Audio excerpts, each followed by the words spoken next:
Hey, what's up, La Familia? You crazy football-loving nutters.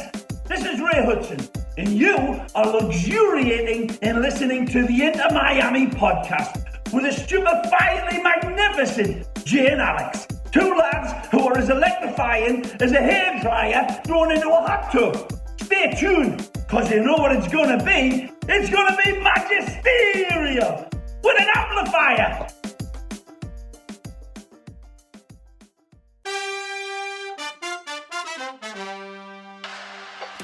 To the left, Pellegrini, inside, Pizarro Golazo! Here's the goal scorer, Morgan! And he's done it again! Lewis Morgan with a second of the match! Higuain will have the goal! He's framed the top 90! It's a sensational first goal for Gonzalo Higuain! Hello, darkness, my old friend. I've come to talk to you again. Oh no, we suck again. We suck again. Oh no, we suck again. Oh, we gotta try and make it fun, man. It's got to be bearable, you know. I mean, I'm over here crying. I've been crying nonstop for days. Like we're heading back towards that dark corner where I didn't think we'd be to this early on, man. It's not pretty. I can't wait, like, fully to just come on every podcast, just like joyously and happy to speak about this team. It's like clean slate, like anything could happen, like, you know, new team, new season, all that good stuff. And then here we are, week 2, just getting absolutely massacred on national television. Like, this isn't even like, you know, if it happens other games, it's fine if you don't live within 100-mile radius, or if you don't have ESPN Plus because you can't watch it. But you put us out there on Front Street and we just get bent over and slaughtered. I mean, that was putting it mildly. I mean, the build up for this match, first ever meeting, it was supposed to be a decent matchup, and we just laid down and died as the whistle blew. It was ugly. It was terrifying. It brings back old memories of 2020, 2021. I don't want to do it again. I won't. Is next year our year? Is that it? Mean, is it going to happen? I don't know. But welcome, everyone, to the Inter Miami podcast. I am Jay Kington, joined by Mr. Than Harrington. How are you doing, buddy? I'm doing, man. I'm doing. I just wish, Lewis was bagging that hat trick for us. That one. God. That would, and he should have had 4. The fourth one, he barely missed, and, hats off to him. He's doing what he should have done down here, but man, I wish that we need that right now. Like, my subconscious has blocked that out of my head. You just brought it back. Yeah, you're right. The most beloved player just goes, bags a hattie. Should have been 4. You're right. Veronica's super proud. Keeps posting. Keeps popping up on my Facebook. I just see it, man. Like, Riley comes pitter patter, and then he goes, "Hey, Dad, Lewis scored again." I'm like, "Great, thanks, dude." He goes, "How come we don't have him? How come we suck?" I'm like, "Okay, 7-year-old turning the knife." Riley, write a letter to, like, Jorge Moss and David Beckham. Leave Hendo out of it because we all love Hendo, but have Riley write a letter and just crush them, because it's so tough to see. And then I can't remember, maybe it was Traveler, I'm not sure who shared it in the Discord, but then FIFA wants to go and release like the weekly players, I guess. I don't play Ultimate Team. I mean, you know me, I'm a Pro Clubs guy. I need to get back into head-to-head to brush up on my skills to throw down, but only one MLS player was like one of the weekly cards, and of course it was Lewis Morgan. So it's like anywhere I go, I can try and like not look, and then it just pops up in the other place I am. Shout out Lewis Morgan. dude, 79 overall, 91 pace. They that is like they screwed him on a shot with a 73. But you're right. That's he still was actually one of 2 MLS players. Who was the other one? The Cam from Columbus. I always butcher his name. Oh, Zellaround? Zellaround? Yeah. Zellaround. Yeah. No, stud. Captain of my fantasy team. Stud. Actually, I should have known that because he's paired with Morgan in my midfield. So it is what it is. We're back to Inter Miami, though.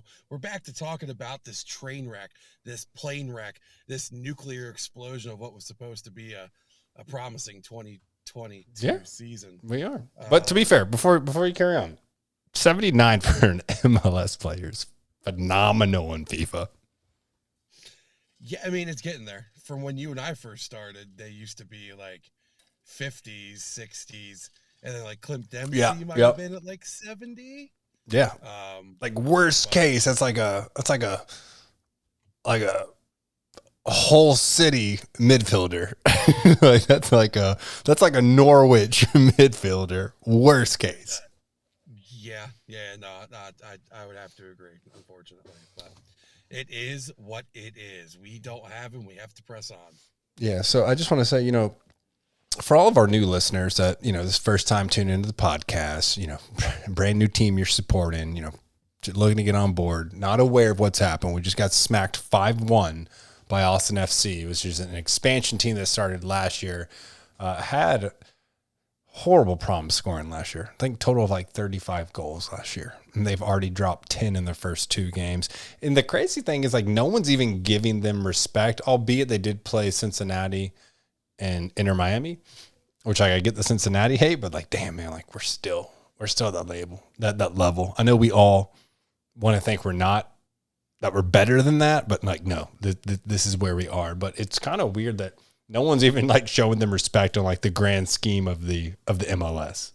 It reminds me of that SpongeBob meme where SpongeBob and Patrick are running alongside. That's like Nashville and Austin, and then we're Squidward just kind of looking down, all pissed off, like we win, we're better than what we are. So like every expansion team not allowed to go out and play. I mean, I was gonna kind of make it like a little segment thing, but like, I'll just run through the power rankings right now. I'm not even gonna go through the power rankings. The Nashville's number 1. That fucking hurts. What hurts worse is that we're 26, and the only teams below us is Charlotte FC and Cincinnati, which is like, damn, man, damn. I was hoping we'd be like, come on, man, like get us like in the teens or something, but no, it's nothing but pain for us still, and something's got to give. It will eventually change. I mean, nothing, it's still very early in the season. We're talking 2 games here, but not a lot of spark in our team to be excited about for sure. But we're in 11th place, tied for 9th place, tied with Toronto, and for some crazy reason, NYCFC. I don't know how. I don't know why. Because they won the cup last year and they just crushed Comunicaciones in CONCACAF Champions League. But hey, you just hit the nail on the head. That's it, though. They're still focused on Champions League, man. Yeah. I mean, if you want to even if you want to kick us while we're down, yeah, you're right. They're focused on CONCACAF Champions League because, again, friendly reminder, no MLS team has ever won. I didn't catch the score of the Seattle game. I would have to assume they won. Let me look that up real quick. But yeah, so like, they won 3-0 against Leon. Okay, good for them. At least, yeah, wish I could be us one day. There's still plenty of time. Like, nothing's out of reach. It's fine. It's still quote unquote too early to panic. But if you watch how the team plays, and there's definitely still a lot of reason to panic. I don't really know of a good segue here. I guess we just kind of peel back this painful onion, layer by layer, man. 5-1. 5-1, painful game to watch. Possession came out to 59-41. We played better in the second half.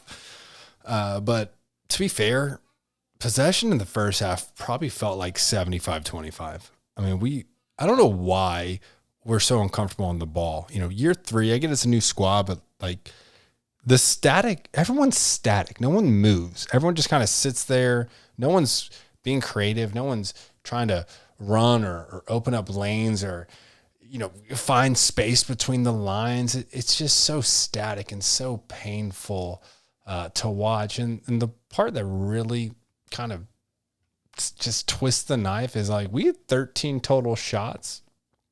They had 8 total shots, right? So, I mean, yeah, 1.5 times, a little over 150% of theirs or 50% more, whatever you want to say here. They had 5 goals, 8 on target with 5 goals. That's insane. We had 13 shots. Each of us had 6 on goal, rather, and we netted 1 and they netted 5. So hell of a stat line for Austin. That's insane.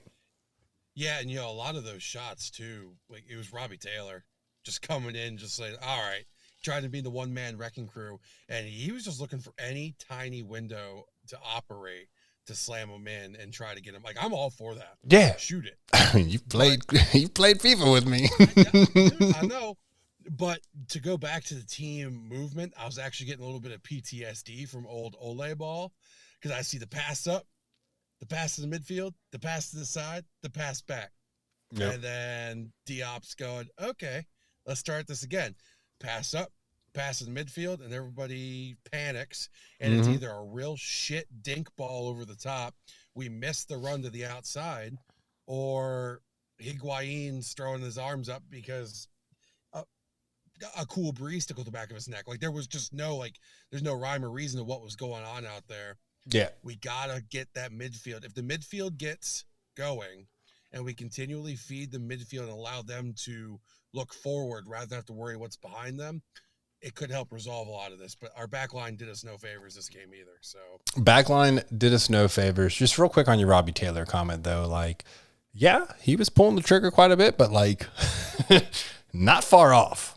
I like serious potential. If he gets a synergy with the squad down and gets like more comfortable, then, we've never really had a player that is willing to rip them from outside the box, but like he does not have hesitation and they are not far off at all. We're talking fractions of probably a centimeter as far as on the face of the ball where those could go in. Gonzalo, we'll get to Gonzalo in a little bit because there's quite a bit we could say there, especially after, he's lean now. He's being a leader. He wants to be more responsible with the team. Like, yeah, all right, that shit's out the window. Now we see exactly the same shit we've got for the past 1.5 years with them. But, we'll get to the back line, I guess, first handled soft. But as far as total passes go, I mean, it was 497 in favor of Austin to our 369. Passing accuracy, pretty relevant. Corners, pretty relevant. Really nothing stands out too much outside of that. Although, fun fact that we love here over at the Inter Miami podcast, yellow cards. I think we're like, what, 3rd or 4th in the league now. So at least we can be consistent with holding that piece down. Now, I don't know. I felt pretty comfortable in preseason with our back line. I was like, wow, we now actually have a bit of depth. Last year was a struggle. We were having to call Mabika up for the hardship clause. And just when I thought like, hey, we might be okay in the back line, I mean, stuff happens. Like, right, Damian Lowe gets injured last match. Gibbs is still not back. Ian Frey tears his ACL again. And now we're throwing Breck, who can play anywhere on the left side. And we've always said that, right? Whether it be kind of left winger, left mid, or kind of that left wing back, or left back even. But what he doesn't play, or I've at least never seen him play, and I think it was his 3rd start ever, was as a center back. I mean, like the left center back, right? But not something he's comfortable with. And then we had Noah Allen, which I was, to be fair, excited about him getting another start. But man, was that first half rough for Noah Allen. He was getting dominated out there. And these they were coming down their right side, which is attacking our left side. So they're coming right at Noah Allen and Breck Shea. I would be, hard pressed to think they didn't game plan that, right? Like That's exactly what I was thinking. They saw a 17-year-old kid and they saw somebody out of position and they said, who's like, go. What, 34? 32, but still, yeah. God, man, he fits so well in the Florida dive bar scene. But yeah, they had the game plan for that. It only makes sense. I mean, even the worst of the worst managers could have seen that and be like, all right, we're going to attack that, knowing that Phil was probably going to try and release Noah and DeAndre like he did last week. So that left a huge gap, which left Breck stumbling and bumbling, and Noah trying to get back to cover ground that he didn't necessarily have to cover so much of last week when we had a more complete back line. So definitely rough for Noah. And I honestly, I would be surprised if Gibbs come back this week. I think he might be kind of 2 more weeks out, and they're saying Damian Lowe, they said, about 10 days, and that was a couple of days ago, so he's probably going to miss this game against LAFC, but kind of throwing together this rinky-dinky back line did not work, and we were getting crushed by through balls. They were not in unison. They were not holding the line at all. There were not, as far as through balls go, there were not as many offside calls as there should have been, just due to the kind of dysfunctionality. I don't even know if that's a word, but the dysfunctionality of the back line all being on the same page. I mean, the club came out and said it was like what was a crazy formation? Like, they had the wingers so far up that it is in essence a 5-3-2, but the way they had it drawn up was more like a 3-5-2, even like a 3-3-2-2. But anytime we're defending, Allen comes back, Yellen comes back, and there's 5 on the back line. But still, no communication and just easy through balls. And this team dropped 5 against Cincinnati, and everyone said, oh, it's just against Cincinnati. And they came out and dropped 5 again in front of a very, very rowdy stadium. And I'll tell you what I do respect about Austin. Besides the fact that the city's cool as hell, super, super cool place, great for live music, amazing bar scene, 6th Street, amazing. But their chants, on point.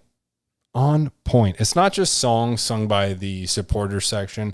It's chants that the whole stadium can pick up on.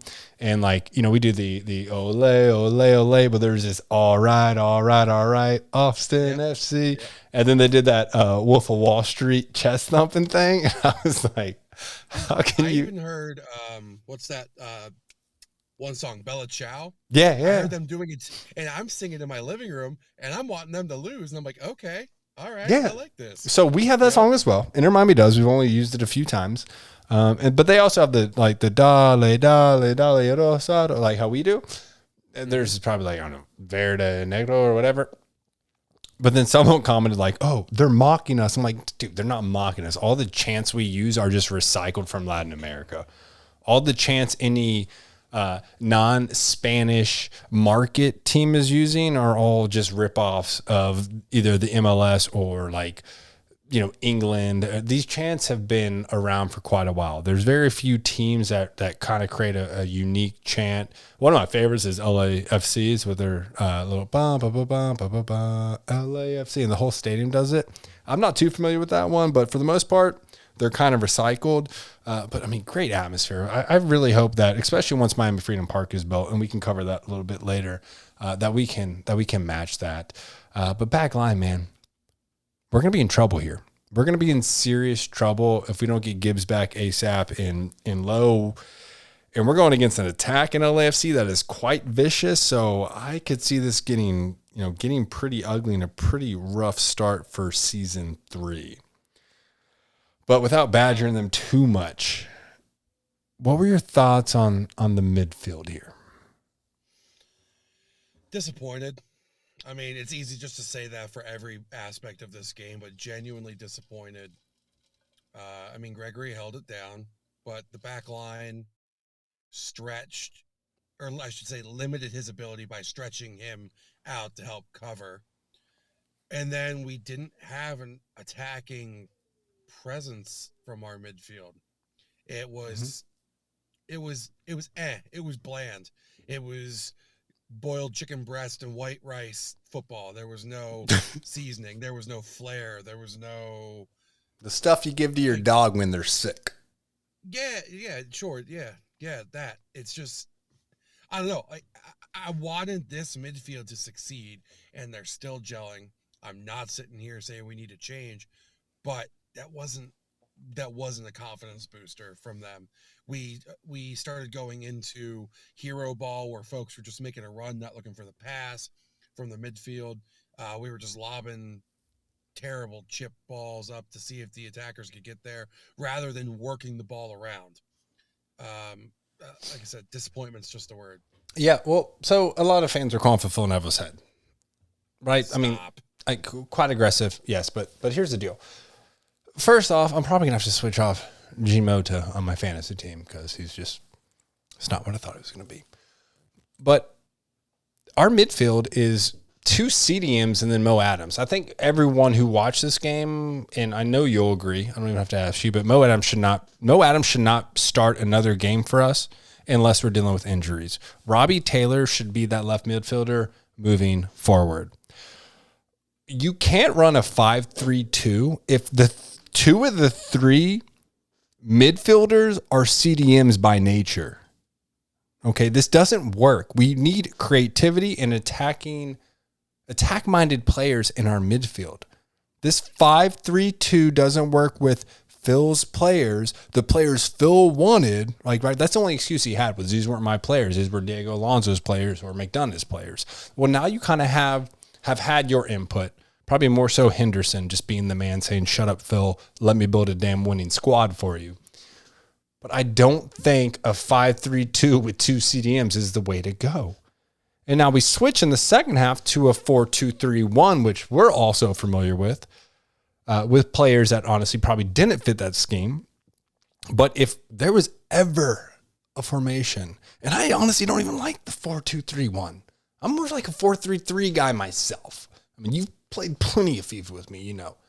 But if we've ever had a team for a 4-2-3-1, this is it. 4 in the back line. I don't care how you mix them up. I would prefer Gibbs, Lowe, McVay, Yedlin. Perfect world. Gibbs get healthy. Lowe get healthy. We'll substitute. I'll even allow for some Breck, McVay, throw fucking whoever you want in there, and then Yedlin. I get we're dealing with injuries, but let's play our 2 CDMs as CDMs and let them really focus on the defensive side. I'm talking about Gregory. I'm talking about G-Mota. Why, if Gonzalo is your number 10, why are you not playing him as a number 10? Why you're playing him as a number 9? You're playing 2 up top. You're playing 2 strikers, 2 forwards, however you want to slate it. Why not have him up top flanked by Emerson and Lassiter? Or God knows where Robbie's been. And then have Campagna up top. Wouldn't that make the most sense?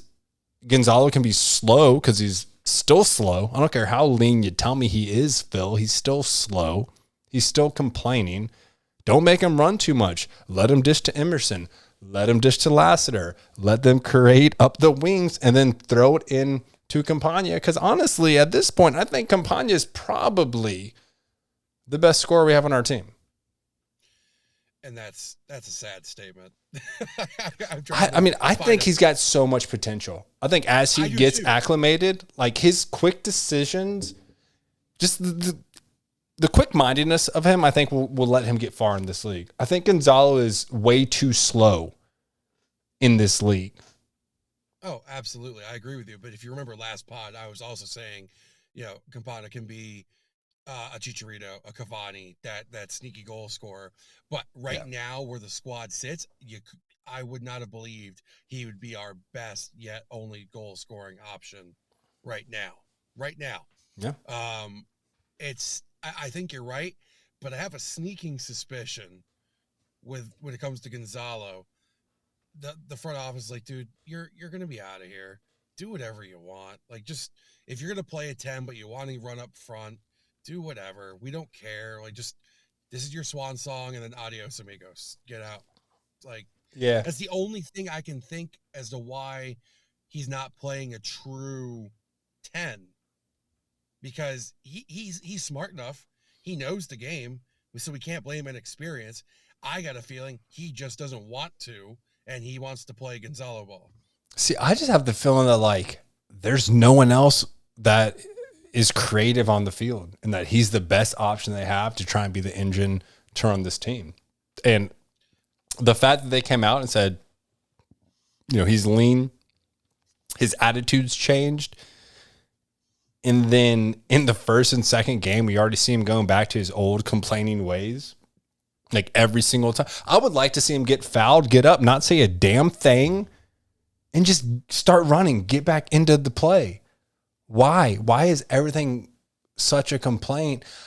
I don't know. Maybe the Europeans just come over here and expect everything to go their ways. Maybe the refs are super soft in Europe. I have no idea, but these American refs really don't yield at all to any player's request. They seem very firm in their action. I think the most proud people in the MLS aren't the players nor the fans, but the refs. Dude, almost to a detrimental extent sometimes. Yeah, and pro referee, I mean, if you're a first-time listener, you haven't heard one of my pro referee rants. I usually call them out on Twitter 2, 3, 4 times a match. But I will admit, the guy who had the reins of our match, I forget what had happened, but like 4 or 5 Austin players came sprinting up to him, and the dude is all but laughing at him. Like he's looking at them, laughing, and dismisses all of them. One guy claps back, and he gives him a yellow. And the guy's throwing his hands up in the air, and the ref's just jogging back laughing. He's just happy he's got screen time. Yeah, absolutely. But I'll tell you, back to your Gonzalo comment, I would like, if he continues to be slow and not worth it, put Mota at center attacking mid. Before he came over, that was his primary role over in Brazil, was center attacking mid. Give him a shot. What do we have to lose? He's got less miles on those legs. Emerson, Campana, and Lassiter up top. Give it a little pace. Give it a little flair. I know you want to see some more of that South American flair on the field. I'm all for it. That energy boost. I'm all for it. Give the energy boost that we so desperately need, because this is not going to carry us against teams like LAFC. And I think, without going too far ahead of ourselves in terms of the episode, we're going to be badly exposed for exactly what we are. Yeah. I mean, I think it only gets worse. I mean, that's a very interesting point you bring up. He is a kind of Cam, right? An attacking midfielder, but the as far as like Cam status, like the goals aren't really that supportive behind it, right? I mean, even with Santos, 198 appearances, 17 goals. I don't know if he's. I still think we're missing a very critical piece in our midfield. We're missing the Maxi Morales. We're missing the Zelarayan, the Sebastian Blanco. We're missing that creative attacking midfielder because I don't think Gonzalo is really that good at it. And these teams kind of recognize what is the easiest way to get around our defense. I mean, you look at some of these passing lanes, and the majority of them are going to the outside wings. There's very few passes that were going, all passes considered in the game, more centrally. So it's kind of all driven exposing, the defenders really. But this midfield isn't going to work. I don't think 3 at the midfield is the way to go, especially once teams get exposed. It was like last year we started doing like the 3-2-2-3 or the 3-5-3, however you want to break that down. And it worked. We went on a winning streak. We had a 5-6 game winning streak, but then teams started to hone in on it. And then we lost 6 in a row without adjustment. I just think that I hate to be that guy, but if we don't get results this year, I think Phil's out. I do. I'm not going to say fire him now, because it's still very early. But if we don't get results, Phil's out. He doesn't have a resume to really be proud about, and I think is misusing, the players we do have. But here's the pretty astonishing thing about all this, right? Because I just mentioned the passes were predominantly down the wings. I'd say more so right wing than left wing, but let's just, for intensive purposes, just focus on it being down the wings. Their shots, 88% of their shots were from the middle. 13% from the right side, 0% were from the left side.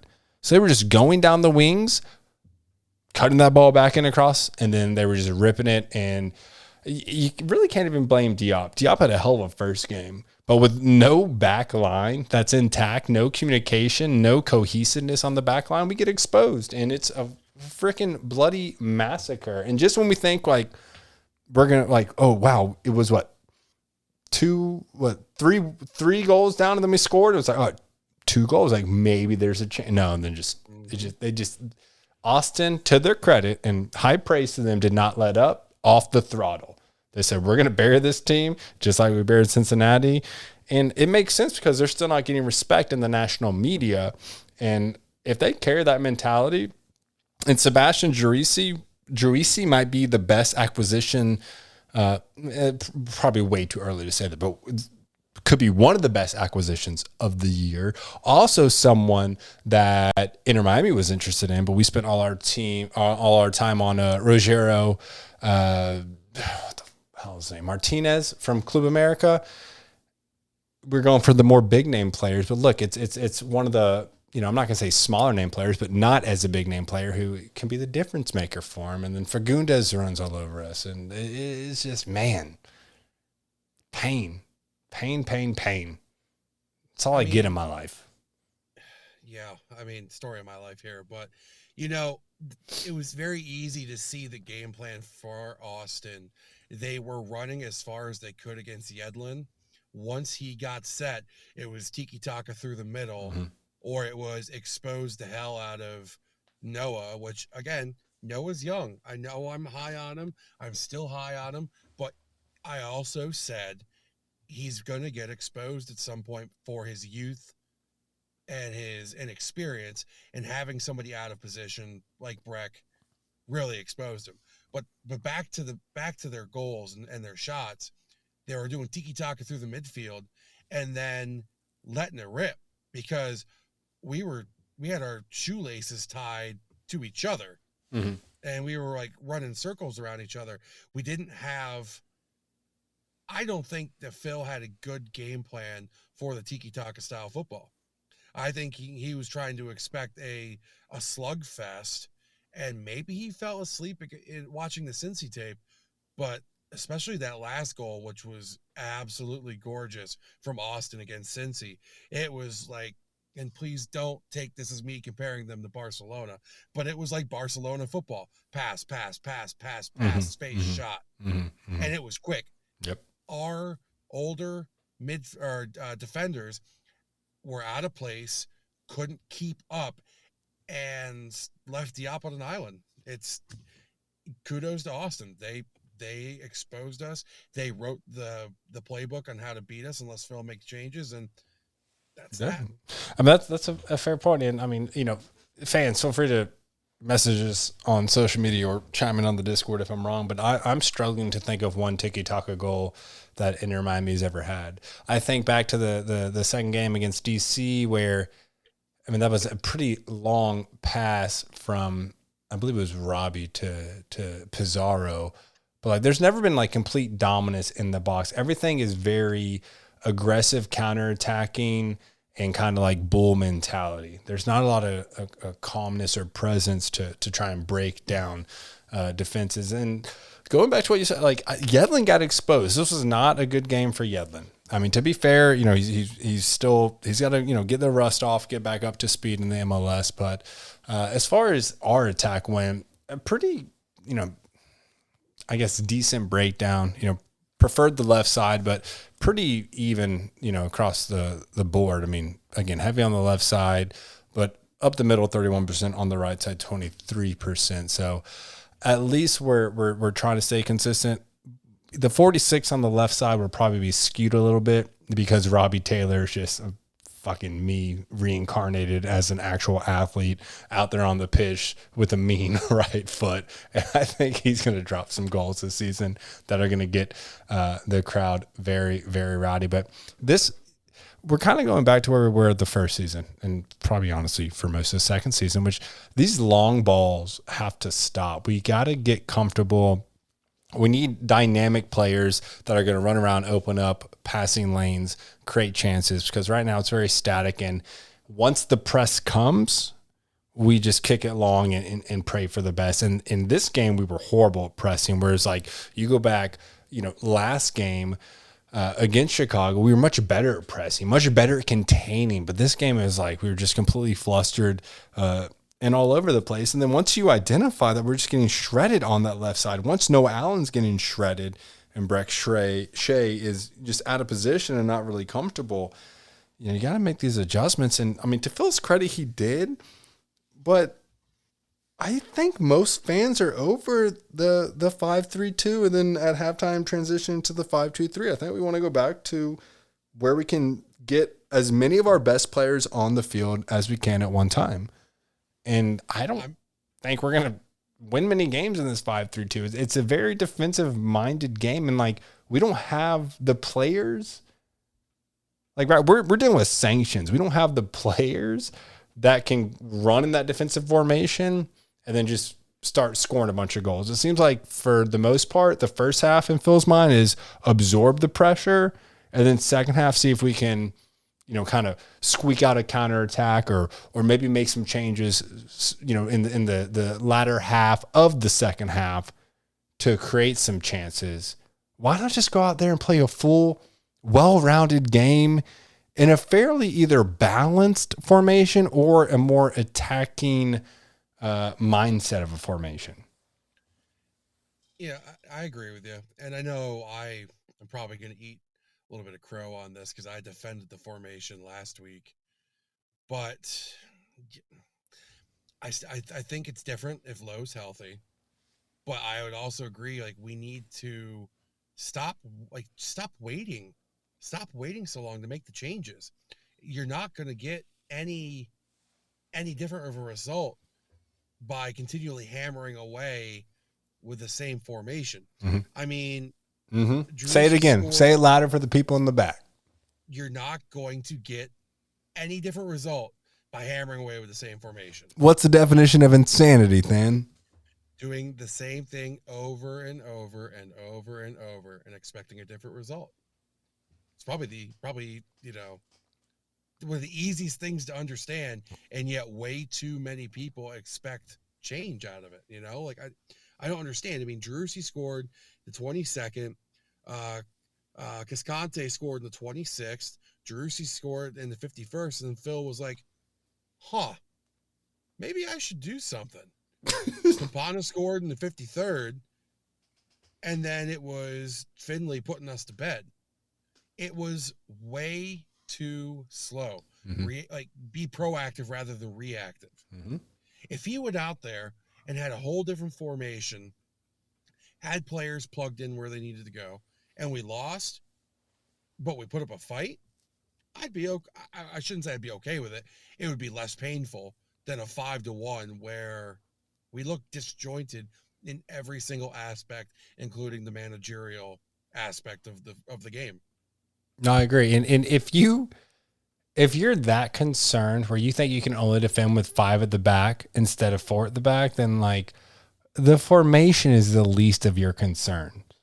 You should be looking at the talent of your back line. And this is not going to fly. I mean, before we can just straight up, kind of shit on Phil.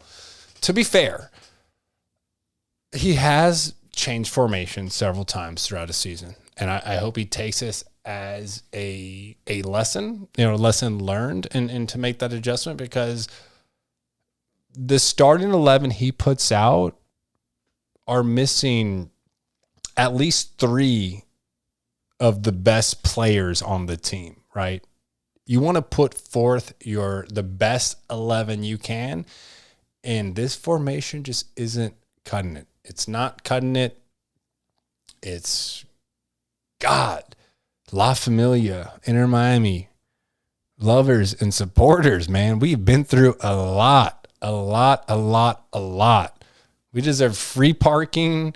At this point, if you're not going to give us free tickets, give us free beers, because this pain that we put up with, and we still come out there every single game, unwavering, in La Familia, singing their heart outs, banging their instruments till we are hoarse, and even staying up till 2 or 3, 4 in the morning, partying even after a loss. But that's a separate issue. That's just a Miami thing. Man, it's tough. It's tough. And guess what? It's not going to get any easier, because we're playing LAFC this weekend. I don't even want to say good news, because I do have them on my fantasy team, and I don't want to wish injury upon anyone. But Carlos Vela was pulled out of last week's game at halftime. They say it was a protective measure so that he doesn't, get seriously injured. But we're going to be going against LAFC. Potent attack, decent midfield, not a great back line. But if we can't get our back line figured out, and it sounds like we're going to be without Damian Lowe for another week, it sounds like we're probably going to be without Gibbs for another week. So we're going to throw together this ragtag platypus of a back line, if you will. And I don't feel great about it. I really don't. I feel like this week's kind of a wash, and then we're going to get the players back that have been injured. It's if Carlos Vela plays, we know how that goes. Chico Arango, Latif Blessing. I mean, they're pretty damn stacked throughout. And this is unfortunately, or maybe fortunately, in hindsight, we don't know. I will not be at this game. I have my son's birthday party I will be attending. Alex will be there as well, so we will not be at the game. We'll be watching on our phones. But, scary opponent. And here we go again. And it doesn't seem like there's been too much clear direction or positives to really look forward to in this game. We're in danger. danger. Phil Neville. Danger, Robbie. I do not know if anyone understands that reference. No, we're getting up there in age, dude. But I digress. If we come out with the same flat dog shit football, and Carlos Vela is at 100%, we are in serious trouble. Yeah. Even if Marsman was healthy and here, we're in trouble, because Vela's dangerous. He's in MVP form right now. He looks like he wants to make up for a lackluster season last year, and he wants to prove everybody wrong. I don't have a lot of positives I can think of to take out of the upcoming match. I will sit down and watch it. I will block out my time.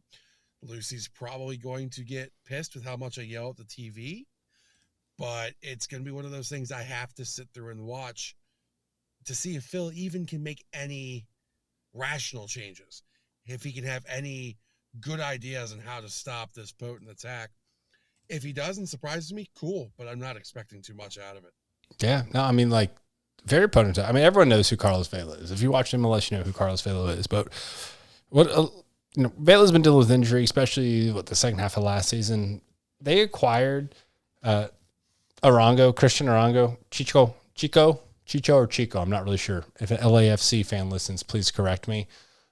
They acquired him last year, in the summer window, I believe, and he played 17 games. He scored in 15 of those games. 14 of those games. He scored in. That's crazy. That is crazy. Maybe not all of the 14 games, but 17 games played and 14 goals scored, rather. But then they also, have Kellen Acosta, stud midfielder. Jose Cifuentes, stud midfielder. Guess where we're kind of lacking?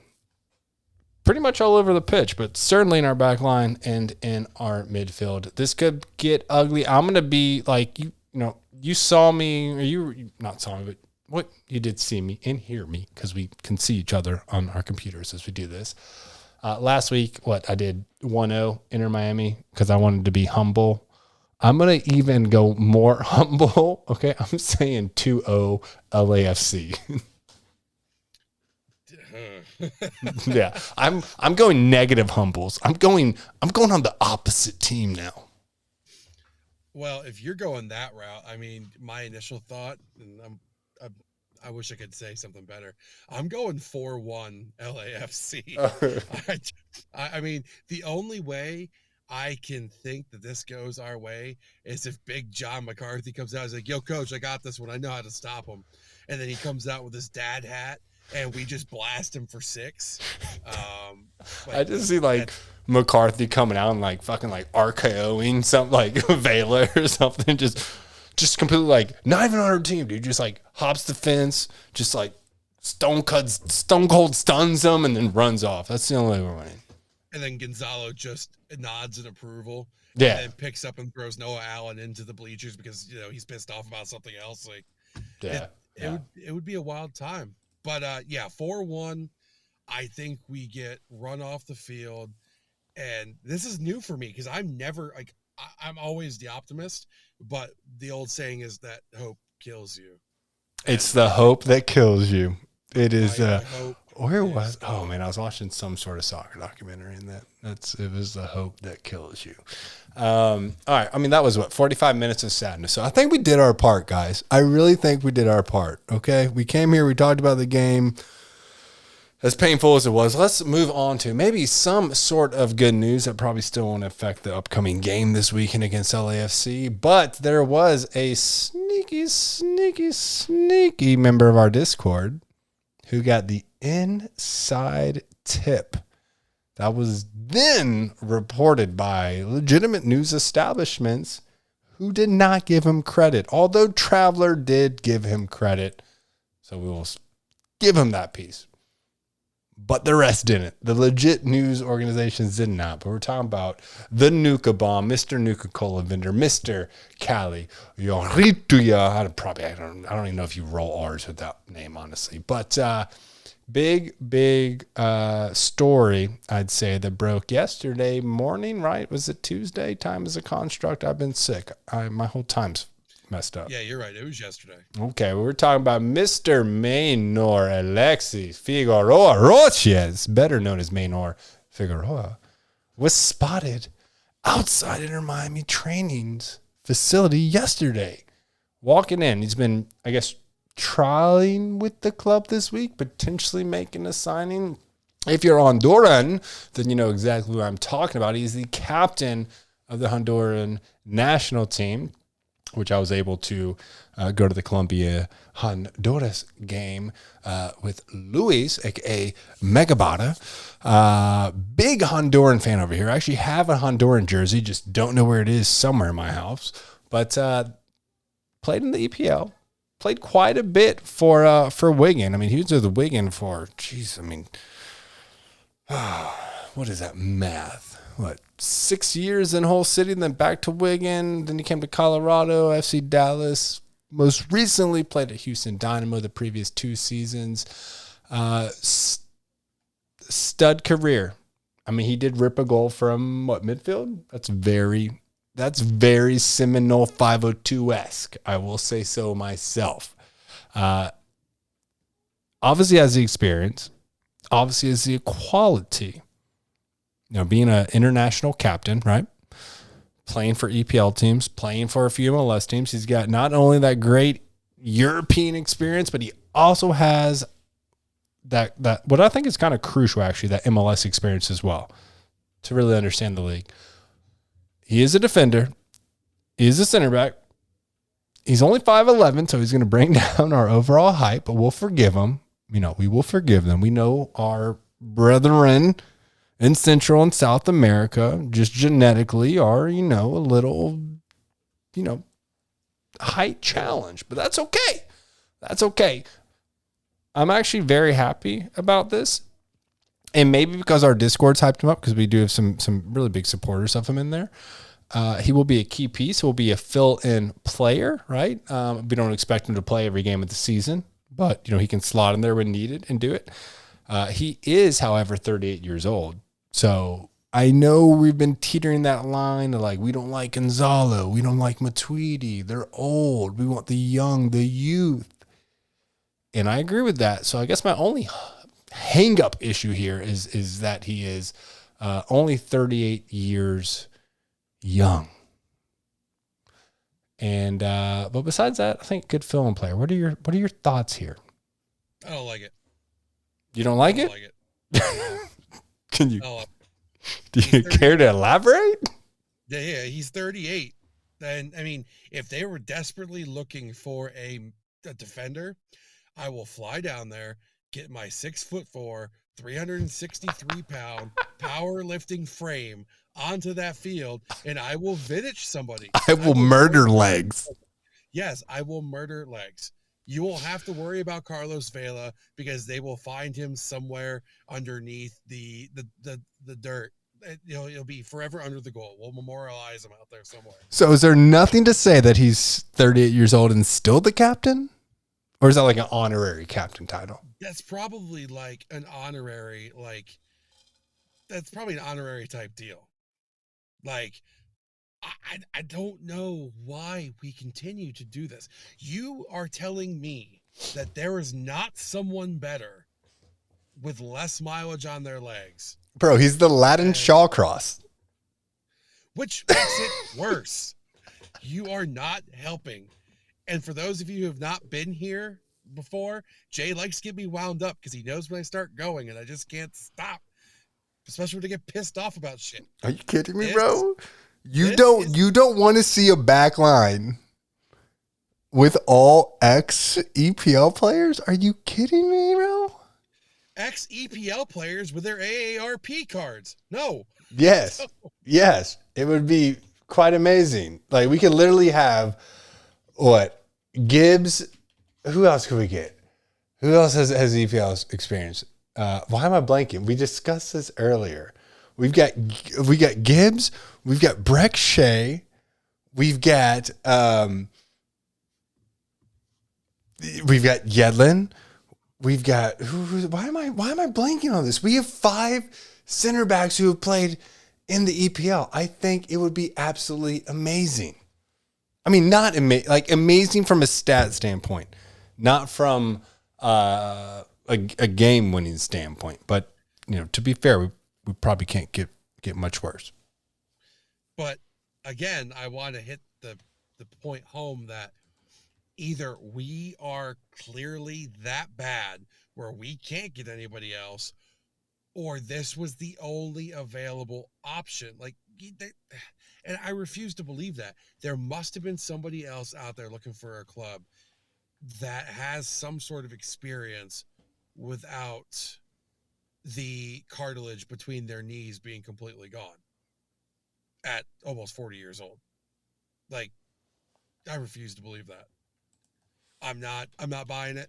If he proves me wrong, cool, so be it. But I don't like it.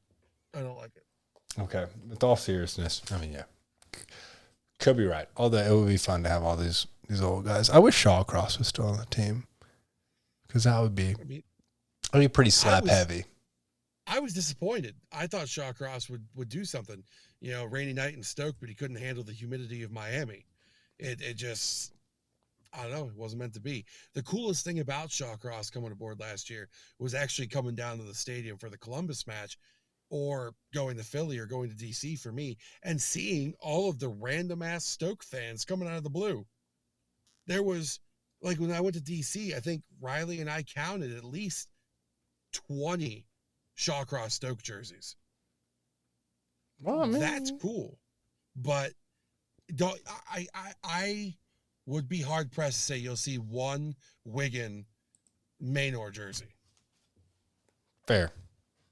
I mean, I don't think I've ever seen a Wigan jersey in general there, but this is the realistic situation that seems to be developing. Could we have gone for a younger player, right? Could we have? Probably very high chance you could have gone, but here we are. But to be fair, I think they're looking more for leadership over anything. There's a serious potential that they realize Gonzalo is not the leader that he's been claiming he has become this offseason, right? I mean, it's pretty evident at this point. I mean, I know we joked about it game 1, and there was one time where I thought maybe we saw it when he threw his arms up and then went over and explained to Noah Allen what he was looking for. But last week was just whinging to a whole nother level. He was just throwing tantrums. No. We'll see. We'll see how this plays out. I don't know. Other rumors. Oh, you really want to get into this? I mean, we're gonna have to talk about the elephant in the room at some point. Because all right, let's go ahead. Other rumors. Obviously, everyone's been seeing this. We're talking about Messi. We're talking about Neymar. We're talking about Luis Suarez. Right? We're trying to reunite the Barca trio. Who out of those three? Who would you take? Who would you not take? Oh no! Can I say none of them? No. Okay. If I have to choose, it'd probably have to be Messi.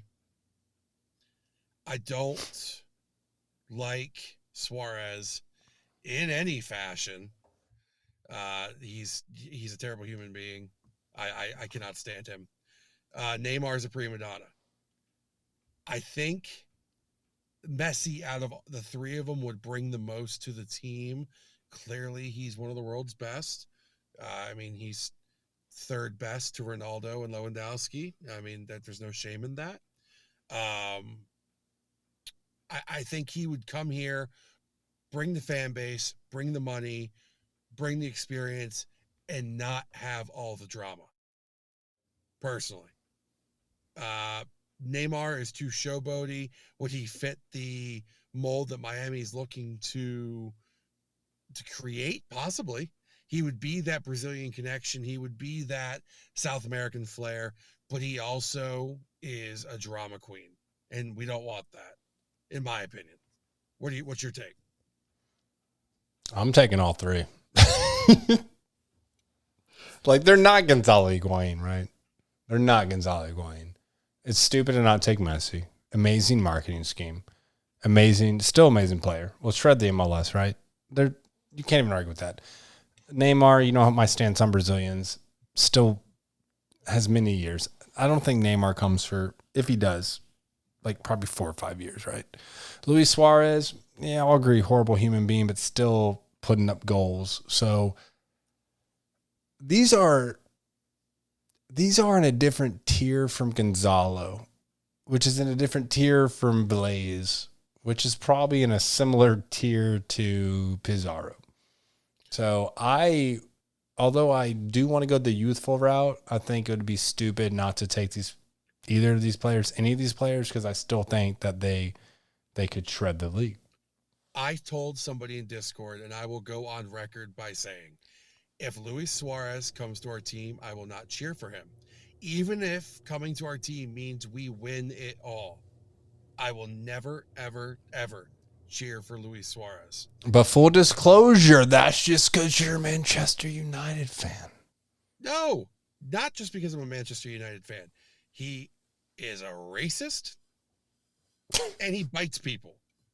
Yes, but, you know, so this is America, and America loves horrible people. I mean, you're right, but just I will not. That's just me. Now, I want to get past that, though. There was a fourth one I saw floating around, and this one was just kind of, I know I'm throwing you off your game because this wasn't planned. I actually saw one outlet talking about Cesc Fabregas. Oh, I did see that. I honestly thought he retired. Me too.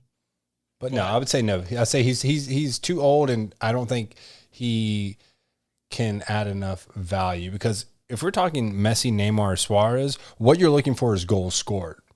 With Cesc, I mean, Cesc has never been like a goal ripper, right? Been more of a hold it down in the midfield. And I think if you're going to go the route of the older player, unless you're getting like Pirlo, no, I think we got to stay energetic in the midfield, because there's a lot more pace in MLS than people expect. But if you have like a Messi or Neymar, Suarez up top, I think you can still be successful. So, I mean, like, as an ex-Chelsea player, I'm going to hold that, even though I know that's, not really what he's known for, right? But more Arsenal, more Barcelona. But, It is what it is. I wouldn't necessarily be against it, just like I'm not against this, whole Gibbs, Shea, Figueroa, Yedlin, washed up EPL 2011 backline we're going to throw together here. But I mean, I don't want him as a player if he's not if he's not retired. But, and my one big but is if we brought him in as a coaching role for the academy or something like that. I would take him with like our payroll. I'd take him like on a 1 or 2 year deal with the expectation to stay here and be an impact coach for the club for sure. Yeah. The only piece I'll add here is that I think honestly the most realistic one is going to be Messi in the near future. I'd say if we get Messi, Suarez will come because they do want to reunite, and Neymar also wants to reunite. But Neymar's also 28, so he still has many years he can play in Europe. Let's not forget that Messi does have 2 properties in Miami, already invested in Miami, already stated that he wants his family to experience American life. So very high chance that it happens. But again, these are all kind of esoteric rumor mills, so don't want to speculate too much on them. Why don't you go ahead and bring us home with some fan questions. Fans questions. Only fans questions? Only fans. I like that one better. Oh my God, we got to make t-shirts that say only fans. Just only, and then like the silhouette of my outline with my beard. Yes. All right, I like it. All right, so these are coming at you from the Discord. Ladies and gentlemen, if you are not on our Discord, hit the link. Get in with our Discord community. It is a great group of individuals. We talk about everything from Inter Miami to the latest and what's going on around the league. To World War III. And World War III. Yeah, we're talking World War III. So, jokes aside, if you want to get in, hit one of us up through our DMs, or I do believe we have it posted somewhere on Twitter, right? And on I think it's on the link tree, but I've also my grandmother told me that if you pray for it hard enough, it will come. My life coach said I just need to think about it enough, and then it will just materialize in front of me. Yes, manifest destiny. Yeah, one of those vision boards. But okay, this is a 3-part question from Don Cafecito, which we already kind of answered the first one. How much of an impact will Figueroa have on the team? Plug and play. I think the biggest impact he will have is honestly off the pitch. I disagree. I think he is going to have more of a leadership role, but when it comes to the field, I think he's going to let us down a tiny bit. All right. For those of you who don't know, Publix has a new Inter Miami pub sub. I am excited. I can't wait to come down and have an Inter Miami pub sub. Jay, will you try the Inter Miami pub sub? I haven't even tried the Golazo deal from Wendy's. I do love pub subs. I hold them at the same echelon I hold my creator. I love pub subs. When you come down, that's not the pub sub we're getting. That pub sub, not up my alley, for sure. Not and not up Chloe's alley. And I think if we had, they released that cute little video where in the kitchen, as a Lassiter and who was that? Like Lassiter and McVeigh or something, or who was that? I don't know. It looked like somebody who did not want to be there. Yeah, if we had the players training less in the kitchen and more on the pitch, we might have some better results. So, no, you can throw your Sausalito turkey, you can throw your bacon, your lettuce, tomato, and you can spread your avocados on top of it. That is the pub or the Inter Miami club sub, which you ruined the title. You honestly, you had so much potential there, and you ruined the title. They could have been International Club de Sub, Inter Miami Club de Sub. Like, we already have Club. Well, I mean, Club Day in the logo. I just think they kind of butchered the name and, hot take. I'm going to piss a lot of people off right here. You ready for this? I'm ready. I don't like to mix white meat and red meat. So I don't like to go turkey with bacon. So I said it was a hot take. Sound the alarms. I said it was a hot take. Everybody's panicking. I also agree with that. Yeah, see? I do not do that. So as far as Club International de Sub, yeah, I'm not big on it. And also, like I like avocados. Love guacamole, especially from Rocco's Tacos. They make it right there table side. But I'm not a believer that just slapping guacamole on every little thing because it's trendy is the way to go. No. Before we go to the next question, I'm going to quickly say Wegmans subs are greater than pub subs. Just putting that out there. Well, then guess what? It's no longer safe for you to come down to Florida because we will stab you over that. Knowing my size, I will take my chances. So the third question for death by 1,000 cuts. All right, we will get you. A2 Uncle what was it? Uncle Ricky? Yeah, Uncle Ricky. Some say Uncle Randy. I don't even know. Yeah, Uncle Randy, Uncle Ricky, whatever. All right, third question from Don Cafacito, and this is one we didn't really touch on. Stadium meeting got pushed back yet again for another month. Should we be concerned? You always got to be concerned. This is South Florida politics, man. This whole city was built off cocaine and corruption. Yeah, it's going to take a while. It's going to take a while. For those of us that live in Broward, we're okay with it. I don't expect any resolution anytime soon. I expect probably more delays. And then if they do get the vote, there's going to be some other bullshit that pops up down the road to delay it. So I ain't holding my breath on the stadium. I don't think it's coming to 2025, to be perfectly honest. Not to burst anyone's bubbles, but Tri-Rail, Brightline. Actually, before we jumped on this, I got a notification from the club for a quiz for the Brightline. I won't take the Brightline because I think everyone knows I live pretty close to the stadium, but Brightline's the way to go. It's super fast. It's super clean. Brightline is a little bit, you're going to have to catch a shuttle, which I think they're going to provide. But if not, take the Tri-Rail. We were discussing this in the Discord. The Tri-Rail station is on the other side. It's on the east side of Powerline. You know what's on the west side of Powerline? The stadium. So if you don't want to drive, we get it. Gas prices are high, right? We get it. We're on the cusp of World War III. California's got $8 gas right now. It's high. We get it. The Brightline and the Tri-Rail are cheap options. Take the Tri-Rail. Walk the 8 to 10 minutes. You know what's wrong with America? We don't want to walk.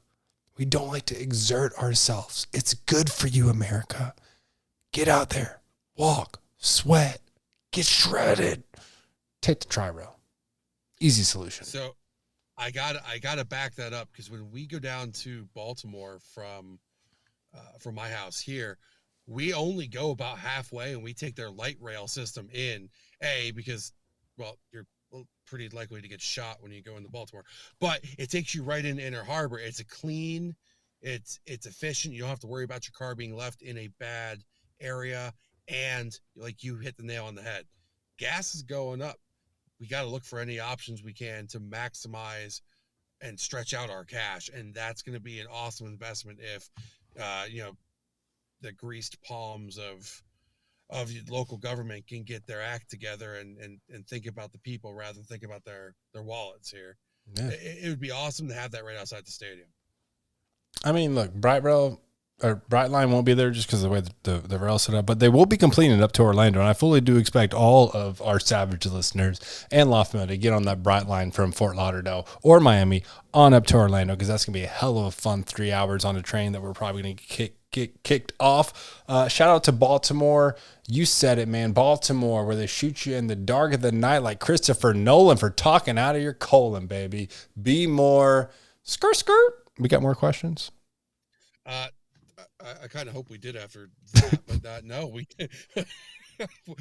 we don't. And that's guys. If you want to hear your questions, hear your hot takes, reach out to us on Twitter, on Instagram. If Jay ever gets us unbanned from Facebook, you can ask us there. It's not on me anymore. This is between Facebook and God at this point. I mean, then we might as well just want to maybe call it a day on that. But reach out to us, get on our Discord, ask away, and we'll answer anything we can for you. What do you got, Jay? That's all I got. I mean, you pretty much covered that outro pretty well. So I'm gonna slap that music on for you. Per usual, check us out on Instagram at Enter MIA Podcast. No wait, I messed it up. Twitter is at Enter MIA Podcast. Instagram is at Enter Miami Podcast. Facebook is also at Enter Miami Podcast. We'll keep you updated on that. Probably have that resolved by 2025 at this point, if Russia doesn't nuke Meta's headquarters in California. But as always, man, look, heads up. I know it's tough. It's been painful, but we've already gone through 3 years of this, 2 years of this. It feels like 8. I don't even know anymore. I'm blacking out to the pain. We love you guys. Thank you for supporting everything. We expect everyone to be out there. We know they will. Supporting every single game, singing at the top of their lungs, drinking Aguadina. But as we do in every episode, Vamos Miami. Vamos Miami.